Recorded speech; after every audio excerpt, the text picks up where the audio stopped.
Well, welcome to a special edition of OnPoint Live right here from the Manhattan Beach Studios, where we're going to break down the AFC NFC championship games. Hello, everybody. I'm Vince Ferragamo, former Super Bowl quarterback. Alongside me is 20-year NFL legend and Hall of Famer Jackie Slater.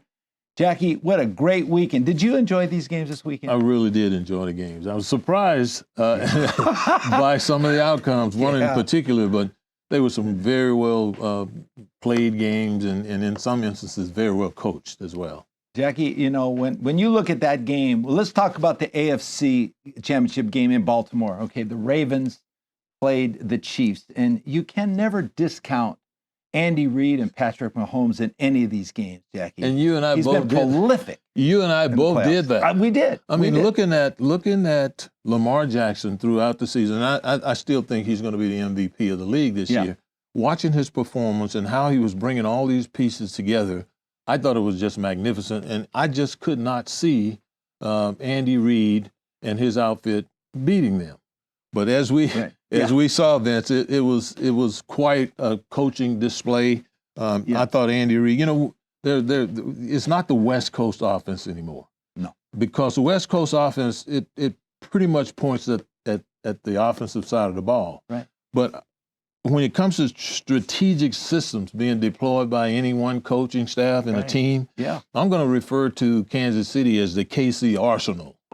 And the reason because why, it's offense and defense. Because it's offense and defense. Thing. Steve Spagnuolo, man, what a fantastic job that he did. I mean, Vince, and I know you and I were talking about it, and that's one of the issues that I have, and one of the reasons why I always concede to the quarterback as knowing a whole lot more than me is because you have to see much more. I'm sitting there and I'm watching the defensive line, and all of a sudden these guys are showing up in the A gap and the B gap, and I never saw them coming. And when we were talking about it, you'd say, "Hey, Jackie, they did this, they did that, they did that." You know, so why don't we take the opportunity right now to show our fans some of those unique things that Steve Spagnuolo did to cause Lamar Jackson so many problems. Let's do it, Jackie. And you know the most important thing in any offense is pass protection for the quarterback. And this is something they exploited, the Kansas City defense, and how they did it was schemes, platooning players. Let's show them, diagram some of these plays. Absolutely. All right. I mean, just amazing way they're able to get to do this, Jackie. And, you know, I mean, as we said from the very start, how complicated of an offense the Ravens had, okay, with Lamar Jackson, almost indefensible. Right. But they found a way, and we talked about it a little bit prior to last week, about talking about they need to institute a couple spies. Right. Okay, they did it with Bolton and they did it with Trammell, okay? And how they did that, Jackie, we'll put up the offensive line here. And for any quarterback who's in the shotgun back here, the most important key throwing the football is to know where your protection is and what you have to do with your hot releases and what you have to throw the football, how much time you're going to have. Let's just, for example, let's just put in here an offense where it's kind of balanced with the tight end. Now, not once did the Ravens run a 2 tight end offense. They didn't go Lively and they didn't go with Mark Andrews. They just went either Mark Andrews or Lively. So they didn't use a lot of that. So they did use Lamar, and Lamar consists of 70% of their entire offense. So we have to guard this guy. We have to have a plan. That's the guy you got to have a plan for. He's the MVP of the league, okay? So you know big Chris Jones. We like Chris Jones. He's in the middle here.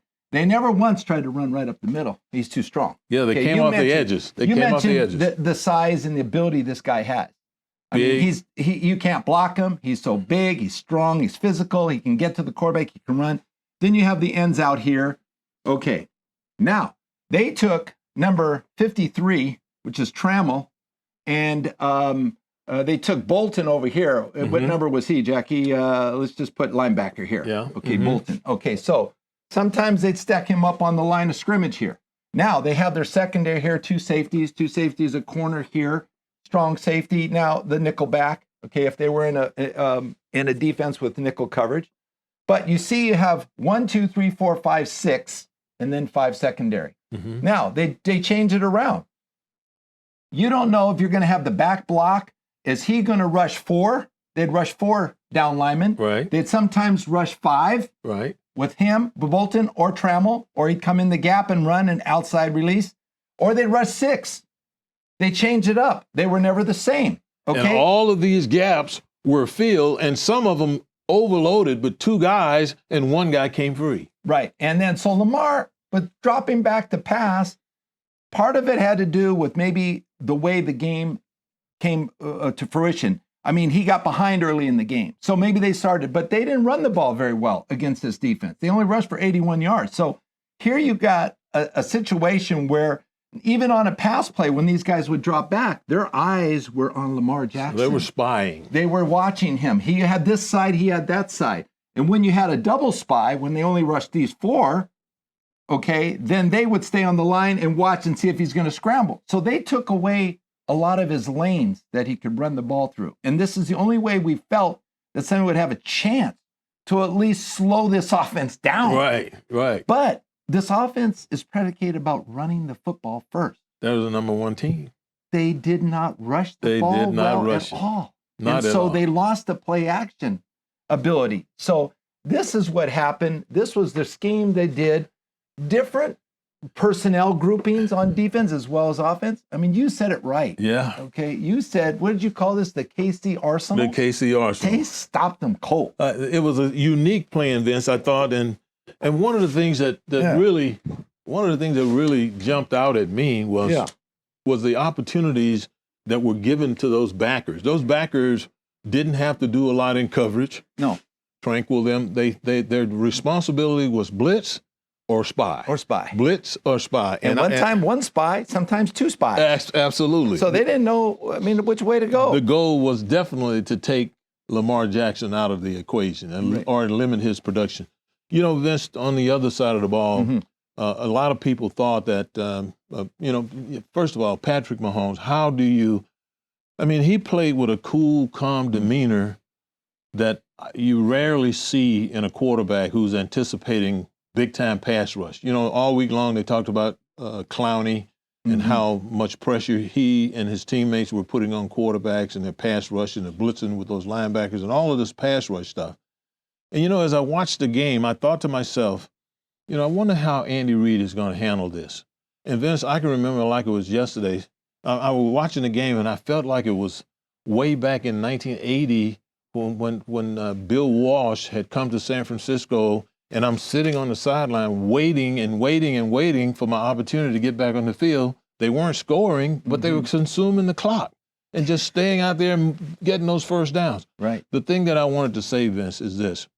When I looked at that game, if you take a look at the first 10 to 12 passes, it seems like they didn't have any more than 5 yards of air on them. The ball was coming out fast. And Patrick Mahomes was never concerned about getting hit with pass rush. That ball was coming out of his hands so fast. Personal groupings, Jackie, was very clever because they'd line up on the sideline and they would group together 2-3 tight ends. Of course, Travis Kelce was usually in the game most of the time, but then they'd sometimes put 2 tight ends, sometimes 3 tight ends, run the football. They exploited the defense at only 1 or 2 running plays totally. That was it. But they outrushed the Ravens. They had 87 yards rushing the ball. They controlled the ball most of the time by, you said it right, Jackie, throwing short, not letting the defense get to the quarterback, throwing the ball to Travis Kelce. They would throw to Pacheco, flank him out wide. They throw a little hitch to him. They were just change it up. They had so much confidence. And then when it starts with the quarterback, and if you have a quarterback that's a team player, and there's nothing is going to stand in his way to get what he needs, this is the mark of a great quarterback. Oh, We've said it all about it. along. He's the best quarterback in the league. Okay, he just knows. How many times has he been in the AFC Championship game in the last 6 years? 6.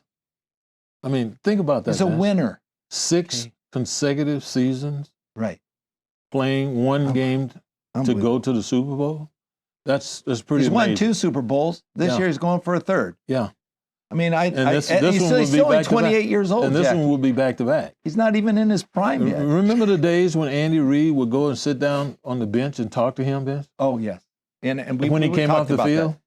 In the early days, when he first took over the helm, in his 2nd year, Jackie, every intermission, every timeout, every time the offense was off the field, he was sitting there communicating with them, strategically, talking intuitively about the game plan. about defenses, about offense, how we're doing, how we're going to exploit, okay, what we're going to do next. Now he doesn't do it at all. He already knows Patrick's got a great handle on what he needs to do. He just gives him the information during the week in preparation. No team comes prepared better than that team. That's right. They'll play you, and they had to come prepared to play the Ravens the way they did. And I was impressed. I love watching them play because I love to see the schematic attacks and the game plans that some of these coaches dream up. Right. Andy Reid is second to none, and he's got Matt Nagy there along with the trigger man. It's a very unique leadership hub there that's given Kansas City some unique opportunities. And I rarely ever, Vince, will you see a coach systematically take pass rush, which is, the people that are making all the money now are covering passes and rushing passers. Right. All of a sudden, you never hear these guys' names at all. No. Because the ball is coming out so fast. And that offensive linemen love that. Well, you saw on the other side, John Harbaugh, you have to give him a lot of credit too, Jack. He did a great job with this season. For getting there, yes. For getting where he got. He could have probably went on. We had picked that team to win it all. But when you look at the emotions that players have on the field, you have to really control your emotions. You can't be called for personal fouls. Yes. And you can't unnecessary roughness. You can't be called for taunting somebody.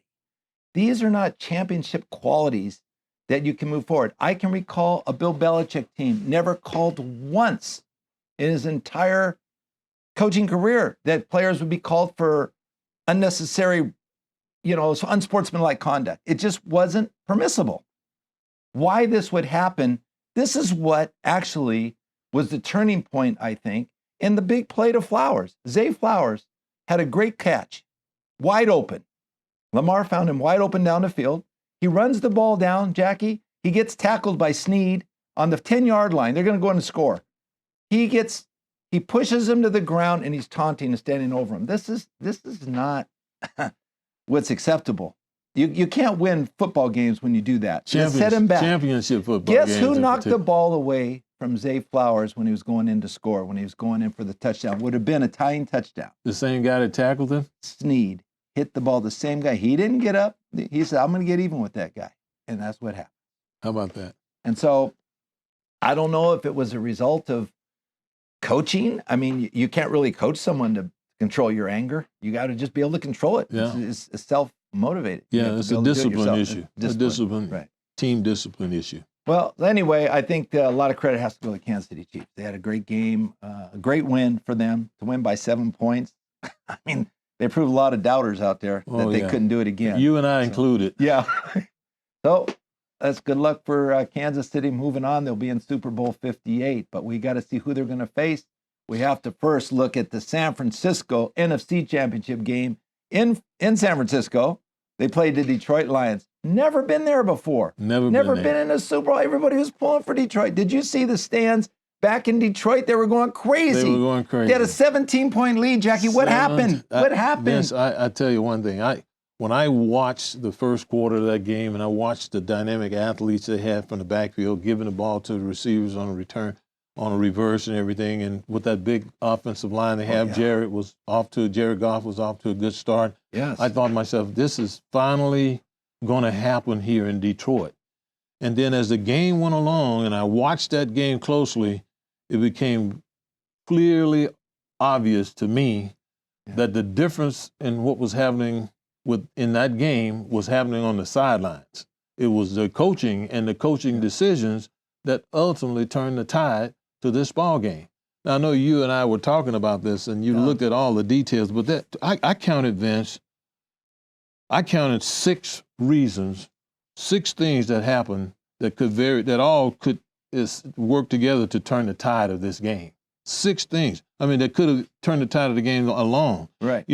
Like, for example, there were two guys wide open in the end zone that Jared Goff didn't see and didn't hit, and he wasn't really under that much pressure, or he wasn't looking for him. Right. How many drop passes did we see? I counted about 4 of those.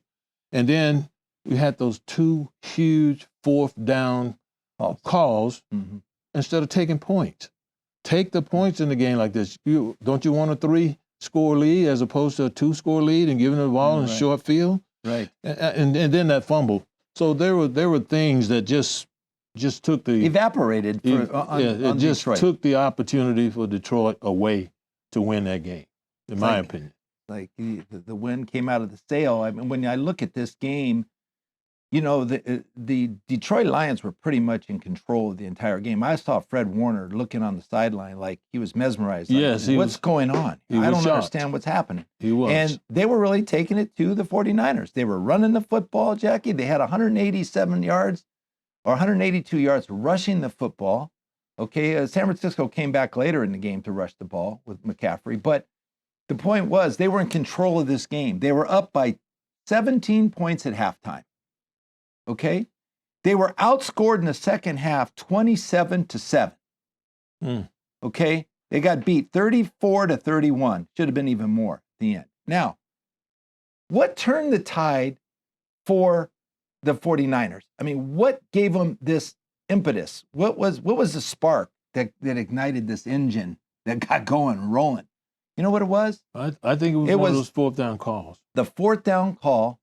The start of the second half, the 49ers drove the ball down the field. They kicked the field goal. They held them. So now they're down by 14. Okay. Detroit got the ball. They drove a 9-play drive, consumed 4 minutes of the clock. They're still in control. They're on the 28-yard line, 4th and 2. Kick the field goal. Okay, they're back up to their 17-point lead. Dan Campbell decided to go for it on 4th and 2. It's not like it was inches, but why would you go in a championship game? Hopefully some of these coaches will realize it, that we both played in them. Points are critical. Right. They're at a premium. Anytime you get into a position where you can get points, and I'm not saying exclusively, but by and large, most of the time, keep your team ahead, get the points. Right. Okay, what that would have done is not turn the tide. They were looking for some gimmick, something to create a spark for this 49. That was it. Their defense stood up. They missed. They didn't complete the pass. They moved the ball. The game was over. The next drive, they fumbled the first play.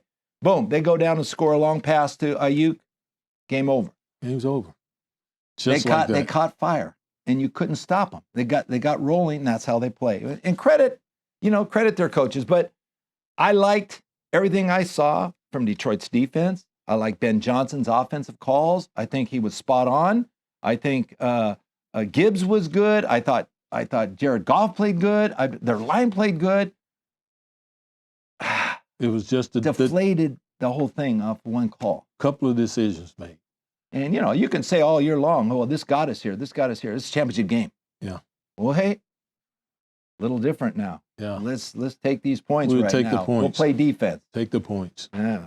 But I agree with you. I think the difference in both these games, actually, if you look at them, was the coaching. Well, and I think you like Campbell. He's an energetic guy. But arrogance can get you in trouble. Yeah. Jackie. Well, I think he's so behind his team, and he's so tough, which is great. Okay, yeah. He made a big change in this team. Oh, but, yeah. You're responsible as a head coach. You got to make these calls. You got to know when to time out. You got to manage the game. Another thing that happened late in the game, as a quarterback, I'm looking at the game. You need to spike the football. That saves time. Downs are not critical. Clock is the most critical issue. So you're getting 10, 12, 15 yards a crack every time you throw the ball. They're loose on defense. You get down the field, run up to the line of scrimmage, down it. It's 2nd and 10. You got 40 seconds to call a new play. Right. Okay? Get up there, throw another pass 15 yards down the field. Go up and spike it. They would have had time. Okay? They wouldn't have had to use their third timeout. They could have stopped. They didn't have to kick an onside kick at the game. Mm-hmm. Clock management is critical. You got to know that. Right. And a lot of it comes from coaching. Right. Well, that was clearly, it was pretty clear that Detroit had a good head coach. Yeah. A lot of energy and all. Oh, yeah. But maybe just he's going to have to brush up on the P's and Q's, I hope obviously. they can get there again. Jackie, you can play your whole career and never get a chance to play in that championship game. And, Absolutely. Sometimes you only get one crack.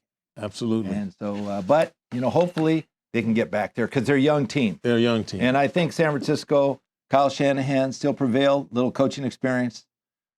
And so moving on, Jackie, it's Kansas City playing the 49ers again, a repeat of another Super Bowl they had a few years ago. Super Bowl 58. 58. How about that? Wow. What year did we play, Jack? Super Bowl 14.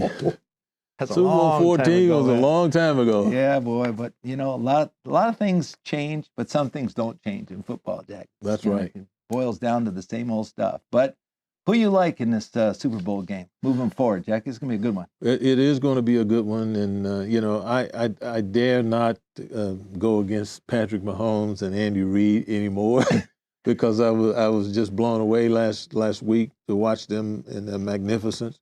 Yeah. And so I'm inclined at this point in time to lean towards Kansas City. You and I are usually always in agreement. And I you know, how could you go against Kansas City?